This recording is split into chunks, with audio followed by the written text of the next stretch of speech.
Hey, you guys can go ahead and grab a seat. For those of you who have been journeying with us over the past 5 weeks, we have been in a series called the 10-Second Rule that we have been working through a book study that we usually do here at Mosaic. Every January, February, we jump into a book. And if you're with us the second week of this new year, we actually had the author, Claire DeGraff, come down and kind of talk to us about this book and why he wrote it, his intentions for it, kind of where he hoped God would take us in this journey. And it's just been a great book. It's been a really, really fantastic book. And Scott unpacked chapter 4 last week, and if you guys missed that, I want to encourage you to go online, listen to that. Just a really, really great teaching. So what I need you to do, though, is I need you to get your pencils out and some paper out, and we're going to put this next slide up, and here's what we have, okay? Go ahead and put that next one up. We have a spelling test, because Scott said we were going to have a spelling test. Some of you are really excited right now. If you're Angie Parker, you're really excited right now, okay? Your first word is Job. Your second word is job. And your third word is Ecclesiastes. Let's see how you do. Okay. No, I got to tell you this. So, Scott, if you weren't here, you're like, what the heck is going on here? Scott had a dream that I made you guys do a spelling test because he forgot his notes. All right? The real ironic part about this is I had a dream last night, no joke, and it included Scott. So the first thing I told him this morning, I said, dude, I literally had a dream about you. And what's really fascinating is it has to do with football, which is kind of crazy, okay? So what happened was, instead of Denny Thompson being my Blissfield Middle School coach, it was Scott Van Etten. So I was coming to the game, but I was extremely late, and I ran up to Coach Scott, and I said, listen, man, I am so sorry, but I forgot my cleats. But my cleats were on, which was ironic, and we were like LCS color, which is weird because I have blue cleats on. But he's like, okay, you need to go get your cleats quick. So here's just where dreams get crazy. So I jumped in my red Ferrari and tore out a BMS parking lot. But what I had to go do was not get my cleats. I had to mail something. So I'm sorry I lied to you, man. I don't know why you didn't pick up, but I had to get something in the mail, really, really important, and then my alarm went off, and it was a rough morning because I woke up with a headache. So anyways, there you go. There's my dream about Scott. So that was good. That was really interesting. One other thing I want to talk about real quick. We have rescheduled the blood drive that we were going to do in December. The one time it actually snowed in Michigan so far this winter. We had to cancel the blood drive that we had scheduled for kind of in memory of Caden and all that he went through this past summer. So a lot of you have actually reached out and asked, like, is there a rescheduled date? I was signed up. How's that work? It is, and it's March 5th. So Sunday, March 5th, the first Sunday, we will be doing the blood drive, hosting the blood drive through the Red Cross here at Mosaic again. And it's been on the emails that Brian has sent out, and we would just ask and encourage you, if you would still please, to go back on, sign up again for your new slot. You can hopefully get the same slot you had last time. If you're new here and you haven't done that, you'll hear more about that in the next few weeks, and we just would really love for you guys to jump on with that and give blood, and it's a really, really powerful thing. So here's where we're going to go today. We're going to look at chapters 5 and chapter 6, and there's a lot in here. So I'm going to try to move through things as quickly as possible. But chapter 5 starts out, and it talks about the power of small beginnings, the little things. And there's a quote at the very first page in chapter 5, and I want to just read this to you, and I hope that this kind of sets the stage for where we're going this morning. It says this: He, being God, so God sees in your heart the understandable yearning for comfort and conformity, the plans, the savings, the predictable wish list of a tidy life. But He, God, also sees in your soul the thirst for adventure. And I think that one sentence summarizes the tension that so many of us live in on a day-to-day basis. We have this wrestle of conformity and comfort in our hearts, of being safe and tidy and neat and 401ks and everything taken care of and everything in its place. But then we have this deeper desire in the soul of who we are for adventure, to do something that makes a difference, to make an impact on someone's life. And today I just want to talk about how do we do that and what does that look like? And what does it do for us spiritually and what's it do for the world when they watch us really take those steps towards being who God called us to be? So I want to talk first for a minute just about our story. So Kayla and I, when we first got married, she is a very detailed and task-driven person. And we literally created on our honeymoon a 5-year list of what we were going to do. Dates, when we were going to accomplish them, when we were going to build our first house, what jobs we were going to be in, down to at year 5, I made a promise that I would take her back to Mexico where we're at on our honeymoon, and we would start the process of kid world, right? So listen, this is what's crazy. Every single thing on that list happened exactly when we had planned it to, except for kids.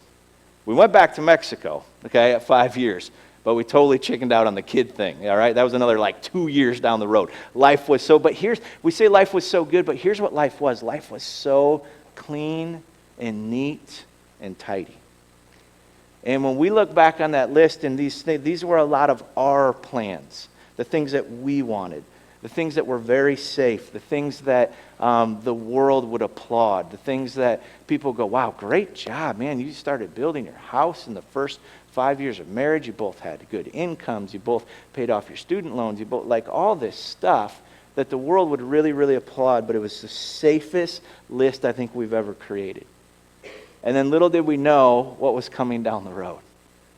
Little did we know we'd be 4 kids in, that we would lose a baby in that process, that we'd have a failed adoption attempt, that we'd be called to plant this absolutely organic, beautiful, crazy thing called 1Mosaic, that we would move out of our dream house that we built, and then we'd move back in. And our story started becoming way more of God's story and less of ours. And it was so much more exhilarating and so much more exciting. But when I look back at how we did it, we had things really neat and tidy. We had everything kind of planned out. And the crazy thing for me as a pastor is this is one of the most exciting yet tenuous things that I get to experience with you guys.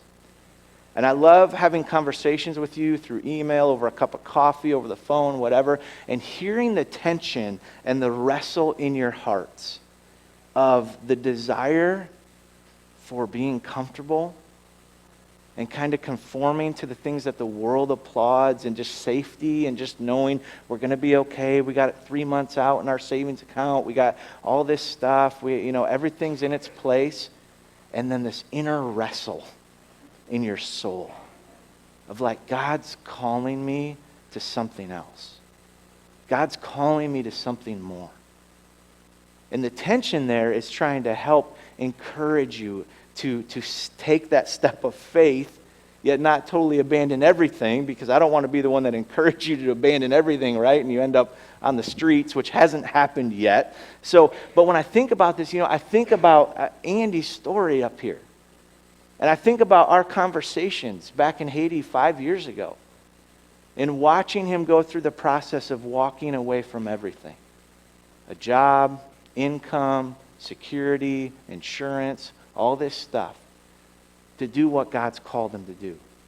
And it's over. It's just person after I think about Andrew Brown and his journey through his jobs and seeking God. I think about Leslie Keene. The list is just on, and John and Julie, everything was nice and pretty and tidy in Perrysburg, and then they're going to up and leave and move to Michigan. Adrian, Michigan. Who does that? And it's just story after story of people feeling that call, that stirring, something in our soul of there's something more. And to step into that something more, Dean and Shannon, right? Like they're ready to step into something more, to let go of the comfortableness, the conformity that we have in Western culture that says you have to have this, and all these lists to be successful. And so we start seeing people actually walking their talk. But I think one of the things the world struggles to see most in Christianity and true followers of Jesus is people really walking what they talk. Right? We have this rhetoric. We have this Christian rhetoric, and we get really, really good at it. Here's some of the rhetoric that we say. God will never leave us or forsake us. I can do all things through him who gives me strength. I am a new creation, right? The old is gone, the new has come. Lean not on your own understandings, but in all your ways trust in him. My God is my all in all. Everything I have comes from him. And then we get a hiccup in our life. And then you ask, well, is God really all your all in all? Does everything really come from him? Or are you trusting yourself? Do you not lean on your own understanding? Do you fully lean just on the understanding of God and his Spirit and his will and what he's calling you into? We say we're a new creation. The old's gone, the new's come, until the old creeps back in a little bit. And then all of a sudden we have this, what we call a rhetorical gap. Okay, and we all have this gap in our life of what we say and how we live. And here's how I define this idea of rhetorical gap, okay? A rhetorical gap, can you go to that next slide? Rhetorical gap is the gap between what we say we believe and how we live our beliefs. Okay, it's really easy for someone to get up and say, this is what I believe this, I believe I'm a new creation, I believe God's always with me, I believe I don't need to lean on my own understanding.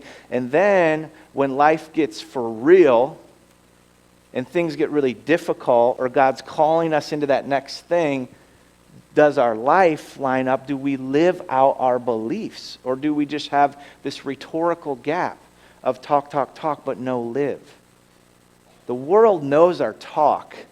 The world wants to see us live differently. That's what they desire.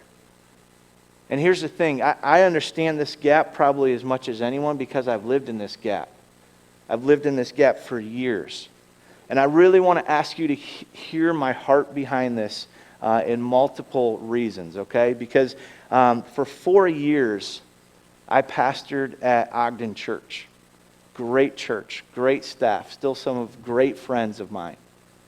But for 4 years, I lived in this place where I had teaching responsibilities, and I was leading the students, and I was leading college, and I was doing all this stuff. And I would get up and I would teach these messages that were really pretty powerful, impactful. People would say, that's really, really great. But then I would get in my car and I'd drive home to my safe, very comfortable, very indifferent, very Dan-centered life. And there was this major chasm between what I was speaking and how I was living. And I bless God that he has slowly closed that gap in my life. And that's through him and him alone. And it has nothing to do with that place. It has everything to do with me. And we'll talk about that in a little bit. And the choices that I made and my obedience in him. Our giving. And please hear this. This is like that Paul preface. Like, I'm crazy to speak like this because I don't want you guys to think this has anything to do with me or her. It has everything to do with him.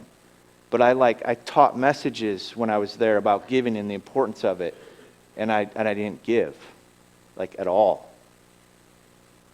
And now we're at a place in our life where we make less as a family than what we did there when we were both on full-time staff with full benefits.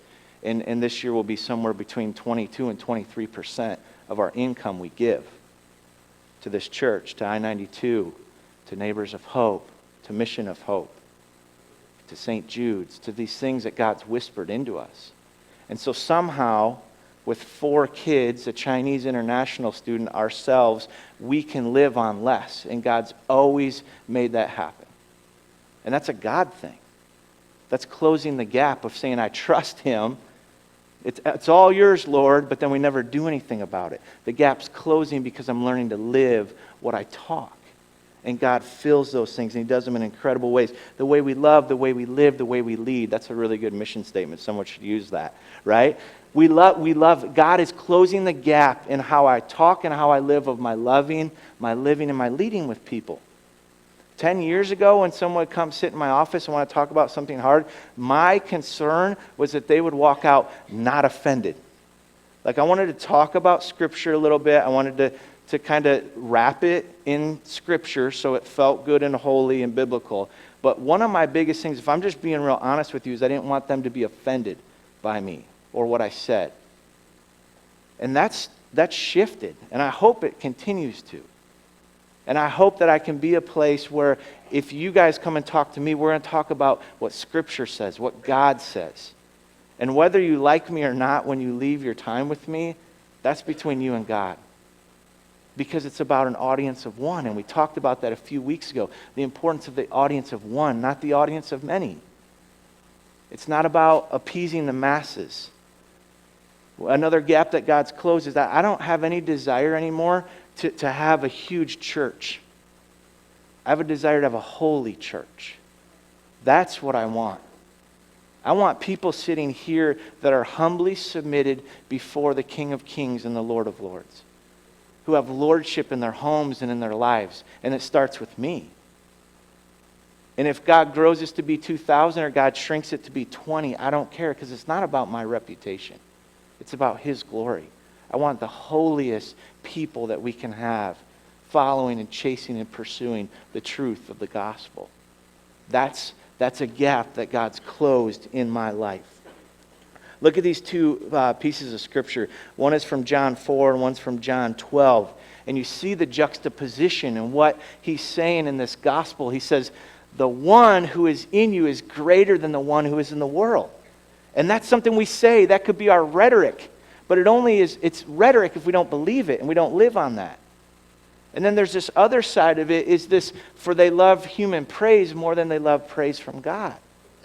And you have this tension line in between of what do you believe? Do you really believe that the one that is in you is greater than anything else? That what he's calling you to step into, you can do? That he's not going to give you more than you can handle?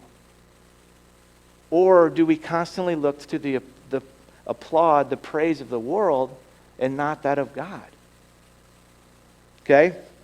He continues in this book talking about closing this gap, and it begins with one small step. The smallest decisions matter the most, and that's the idea, right? Scripture tells us if you are faithful in the small things, you'll be entrusted with even greater things. And then Claire makes a statement, which I love. He says, but the inverse of that is also true. If you're not faithful in the little things, you won't be entrusted with the great things. So we all want the great things, the big things, but we have to understand they all start with the little things. The real little things that seem insignificant that are extremely significant. Okay, there's a great cliche line that says a journey of 1,000 miles begins with one step. Do you know why cliches become cliches? Because they actually really mean something. They stick. They're sticky statements. There's meaning and purpose behind it. And a journey of 1,000 miles begins with one step. It doesn't begin with a leap and you're halfway through the trip already. It's one step. It's your first step. And I think about this. I had an opportunity when I was in college to hike the Appalachian Trail. And we had this goal. It was really cool. It was my uncle, a buddy of mine, his son, my cousin, and we had this goal. It was a big God-sized goal, right? We wanted to hike the entire Appalachian Trail. So we drove and we knew we weren't going to do that, not in one sitting, okay? There's some crazy people that do that, but we're going to divide it up over year after year. So we did 2 years, and we got through Georgia and North Carolina, and it was such an incredible experience. But here's what I'll never forget. The first year, driving down to Georgia at Blood Mountain and standing before mile marker 0. And there's a logbook, and you sign in, and you can see all the people that started the journey. You can see all the people that ended the journey. Some start in Maine and come south. Some start in Georgia and go north. We started where it was warm because we're smart, right? And so we sat there, and we signed this book, and it's like, okay, ready? Here it goes. Step 1. That's what this huge journey started with. One step. No one was there clapping, cheering. There wasn't news stations. There wasn't anything like that, right? But it was one step. And it started this journey over the next 2 years that was just this beautiful thing of planning and preparing and, doing these practice hikes and doing all this stuff. And it was such a powerful thing. It was such a powerful thing. But we often get lost in the big dreams. And I love dreams. I'm a dreamer. I'm not bashing dreams. We got to continue to dream. But we still have to understand that we stand at mile marker 0 of our big dreams. And our big dreams start with the simple one step. That first step.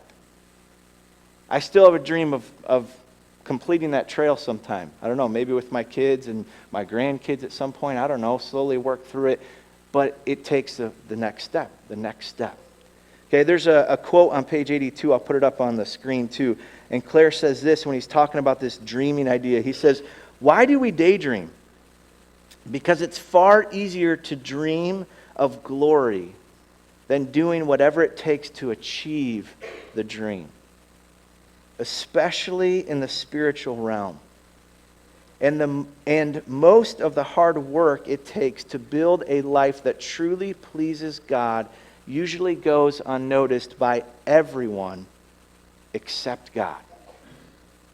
I love that. I love that line because we want to have godly lives, right? But all those little things, monitoring what we put in front of our eyes, the little decisions to wake up 20 minutes early and open the Word, how we treat our coworkers, how we treat our spouse, the thoughts that run through our minds, our self-worth, all these little things, the world doesn't sit there and notice. Oh, wow, great job, really good job filtering that thought out your mind. They don't notice those things. But God does. God sees them. He knows them. He understands that you're making an effort. He understands that you're working hard at the small things. And isn't that ultimately what we care most about? It should be. That's what we hope. That's what we want. We want to do those small things that last. So what are those small things God's calling you into to take those first steps, right? Is it serving someone? Just literally serving someone. Maybe you're a person like your rhetorical gap is God is a God of love and service, but you've never really stepped in and served anyone. Taking someone cookies, paying it forward, paying for the coffee behind you at the McDonald's line. I don't know what it is. Maybe it's serving at Mosaic. We have a classroom right now with 23 kids packed in there, and Matt and Patty Thomas are in there just loving on your kids. And it's crazy. It's like full Chuck, but they love these two. And you know what? That's just the step for Matt and Patty. The step of obedience. I'll serve the kids. I know that someone has to take care of the masses of kids, the whole other church separate than this. So what is it? Is it serving here? Is it giving financially? Is it attending a group or a Bible study that you've been thinking about or you've been invited to and you keep coming up with those excuses? Maybe it's time to get rid of those and to step into that and do that. Maybe it's committing to an M group. Maybe it's opening up and letting someone in and being honest and real. Maybe it's praying with a friend, a family member. Maybe it's praying with your spouse. Heaven forbid we do that. The small things, the little things. No one's going to be there applauding you when you go to your spouse and you say, "Hey, can I pray with you?" But God is. God's applauding you in a major, major way, right? Maybe it's man camp. There's a little plug for that, right? Maybe you need to go, and you're worried about dumb little petty things. Don't worry about those dumb little petty things. Go, connect with a group of your brothers. Have fun, step out, okay? Do what God's calling you to do. Maybe it's share the warmth. Out of a whole week of opportunities, we have 3 things left. Wednesday, first shift. Friday, first shift. Saturday, second shift. Maybe it's stepping out and going, you know what? I will step into one of those roles. I'll put myself out there. I will try this. It's a first little step, and then watch what God does from that. Okay?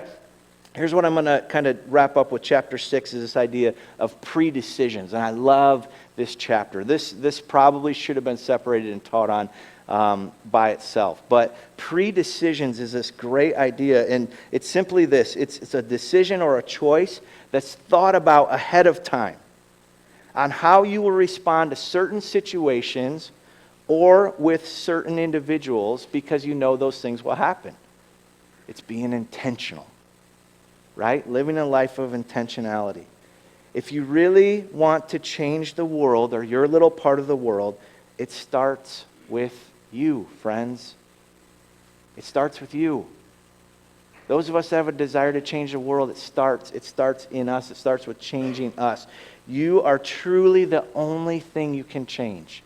Okay, please hear this. You can pray for others, you can lead others, you can encourage others, you can speak into others, you can challenge others, but at the end of the day, you cannot change them.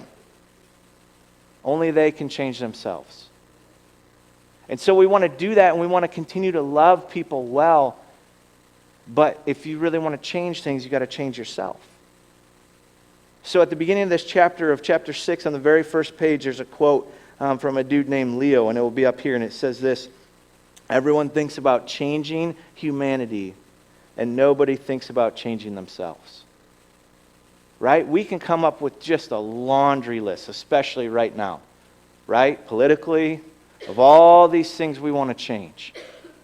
But what about us?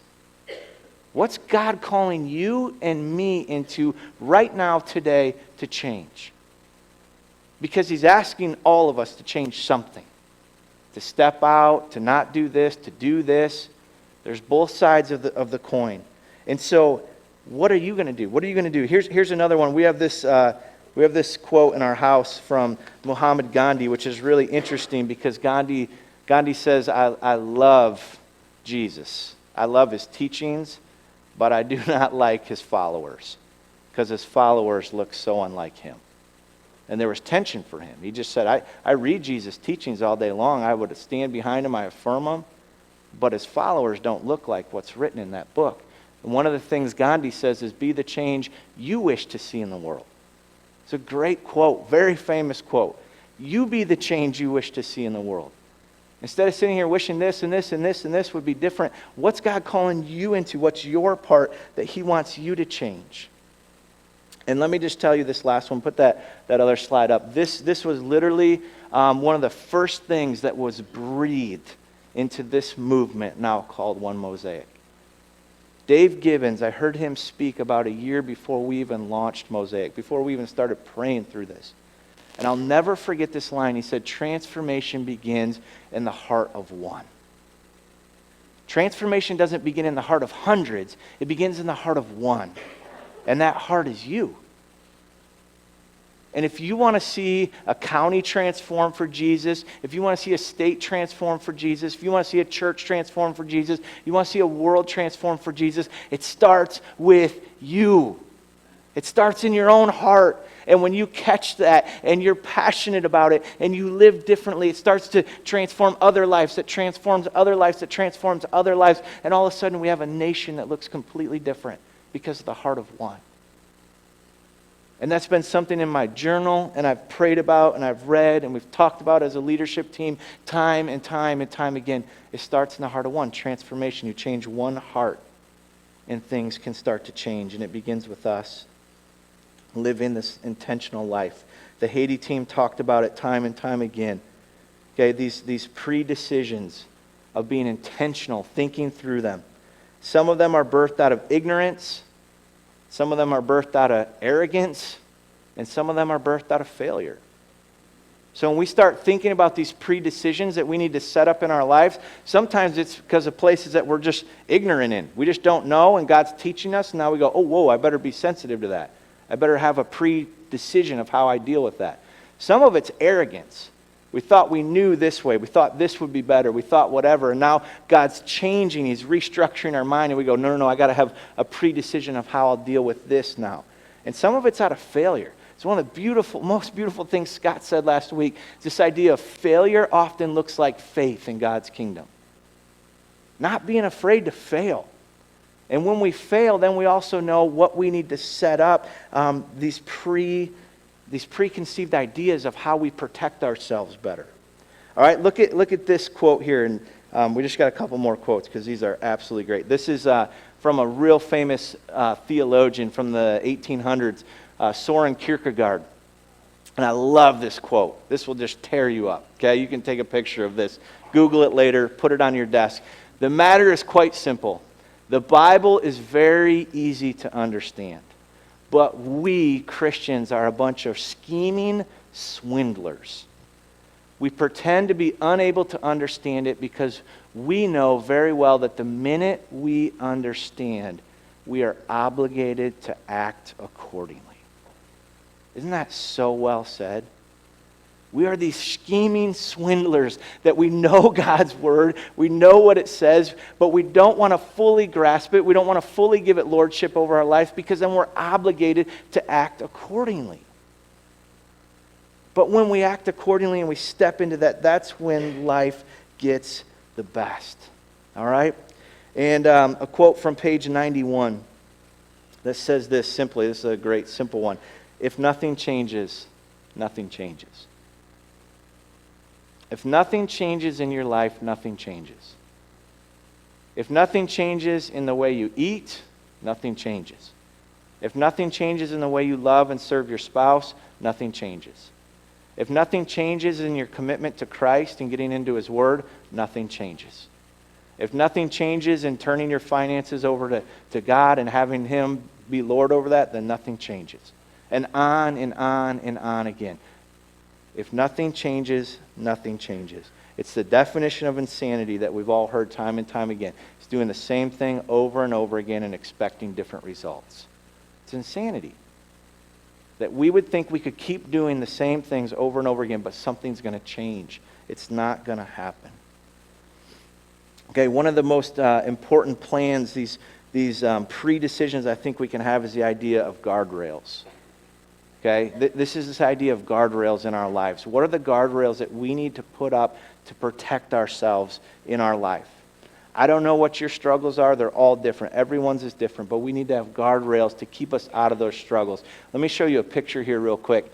If you guys saw this kind of in late November-ish, this is on Wolf Creek Highway, and Country Club comes in right here, that kind of funky, weird intersection that goes down by the river by LCS. I drove by this a bazillion times, and let me zoom in here. And whoever this was, they're really thankful for that guardrail. Okay, because on the other side of that guardrail is about a 20-foot drop into that river. And so whoever this person was probably drove through this place hundreds of times and never thought about that guardrail. Never once thought about it. But the one time that life got out of control, they become very thankful that that guardrail's there. And that is exactly the idea of these pre-decisions in our lives. That we understand, hey, if my struggle is pornography, then I need to have some guardrails around what comes into my computer, what comes into my phone, what I put before my eyes. If we have an addiction with a substance or whatever, we need to understand we can't be around that stuff. We need to have guardrails. Certain people are triggers. We need to make sure we have guardrails around them. If we have a spending problem, then we need to have guardrails around ourselves. We need to set up things where we can't swipe our card and spend $500 at Target. Set it up. Do it. I don't know. Or get rid of your card. There's guardrails that we can put around our lives that keep us safe. Because, yeah, she's cheering. She's like, I spend a lot of money at Target. Okay? Future Target spender. Here's the thing. If we don't have guardrails, guys, we get out of control. And guardrails aren't set up to limit where we go. We can get in a car and we can drive from here to California and enjoy a beautiful journey and hopefully never touch a guardrail. But they're there if we need them. And that's the point of these pre-decisions, that we spend time. Here's the challenge that Claire sets up in this book, and he says this. Please listen to this if you haven't read the book. Spend an hour or two alone this week. And I really want to challenge all of you, starting with me, to do this. Okay, because I have not done this. I knew I was going to teach on it. I should have done it. I haven't done it. I will do it this week. Spend an hour or two alone with God, seeking His guidance, and make a list strictly between you and God of the things you'll never do or you'll never do again. and write those down. For some of you to think about spending an hour or two with God's freaking you out already, okay? It's a really good thing. Seek His heart. Ask Him, God, reveal to me what are these things in my life that I need help with? Where are the areas I need boundaries and guardrails and parameters? And write down between you and God. You don't have to bring it in on here and we'll put it on the screen next week. It's between you and God. What are the things you never, ever want to do? Or what are the things you never, ever want to do again? And you confess those and you write them down and you make a list between you and God and you lock it up somewhere and you keep it safe. And here's the thing. When you start getting off course, you'll hit a guardrail. You'll hit a speed bump. You'll remember what you wrote down out in the woods or in a coffee shop or wherever it was. I promise you, you'll remember that. And at that point, that guardrail or that speed bump slowed you down enough to process, are you going to continue with this or are you not? And my hope and prayer is then we would make the choice because we slowed down enough, we heard from the Holy Spirit, that we would get back on course and we would not make that choice. All right? I'm going to have the band come back up and I want to just talk through two final things about living intentionally and these ideas of pre-decisions. As they come up, what Claire does is he takes some time and he talks about like predetermining how we're going to serve others. He takes some time and talks about like homeless people or people with need and how do we actually do it. And he gives some really practical ideas. Some of you remember I've told you like the gentleman that sits outside of Meijer, his name's Roy. And I've sat and had some conversations with him. Homeless gentleman, has a dog. I mean, just rough shape. I mean, he's skin and bones. And my commitment has been, if I'm ever going in to return cans and he's there, they all go to him. It's just a pre-decision I've made. And I will tell you guys, this is absolutely humbling, embarrassing, and stupid. There's times I walk in with $4.25 in cans and I'm like, oh God, please don't let Roy be there. What? $4? Are you serious? What kind of selfishness is that? Like I should be looking for Roy. Right? But if we're honest with ourselves, that's what we do. And so you predetermine these things. And now I know anytime I walk in and I see Roy there, those bottles are his. Here you go, bud. They're all yours. Let's talk. Let's say hi. Let's catch up. So you do some of these pre-decisions, right? Praying for someone. Right then and there when you say, I'll pray for you. We're all guilty of this, right? Oh, I'll pray for you. Got that. Pray for you. And then we never do it. One of my favorite things is praying over the phone. That's so cool. I had someone do that for me this week. It's super fun. Feels real awkward, but it's really powerful. You know? It's really cool. Like, don't close your eyes. I'm going down 75 right now. Don't close your eyes, right?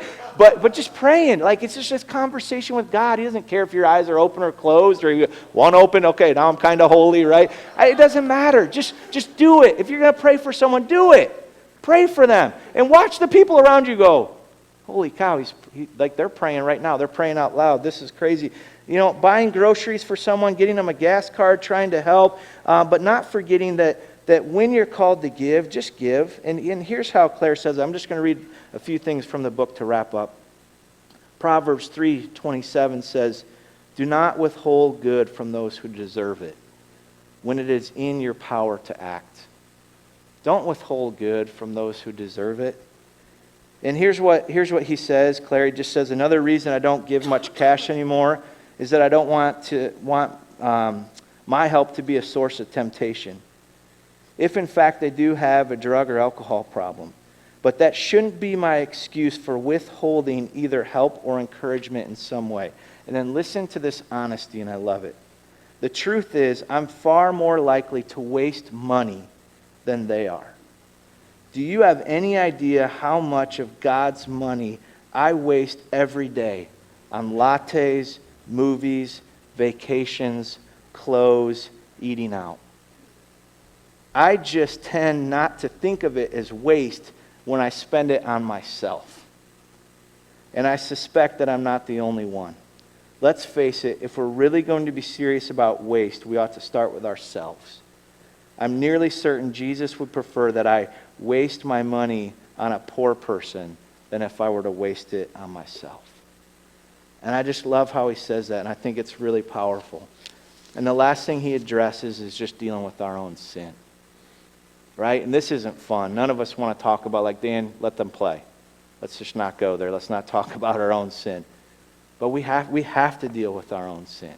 We have to address it, okay? And here's what he says on page 98 and 99, if you're following along. And he says this: I have a theory as to why we're so unintentional about dealing with our habitual sins. And I love that he calls these habitual or pet sins, this idea of these things that we just constantly allow in our life time and time again.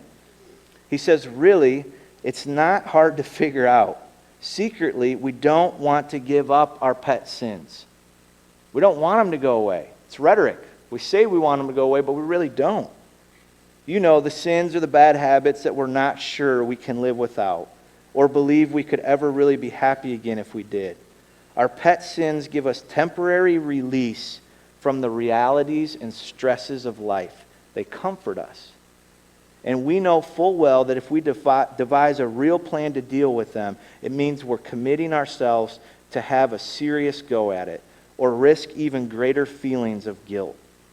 So we often choose to put up with this dog that bites rather than shooting our companion. And then he says one of the most powerful lines in this chapter, but here's the problem with compromise. It's contagious. Put that slide up there real quick, will you, Jeffrey? Like, write this down. Don't forget about compromise is contagious. Friends, when we start compromising in any area of our life, I promise you it spills over into something else. We start compromising in what goes in, it'll start to compromise in what comes out. We start to compromise in who we hang out with, and all of a sudden we're doing this, this, and this, and we didn't want to.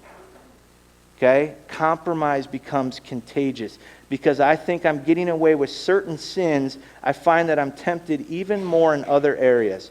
Perhaps you've had the same experience. Unless I'm intentional about personal holiness, it's amazing how quickly my pet sins give birth to others, especially those I once swore would never get the better of me again. And then he quotes James 1, and it'll be up on the screen. But each one of you is tempted when by his own evil desires he's dragged away and enticed. Then, after desire is conceived, it gives birth to sin, and sin, when it's fully grown, gives birth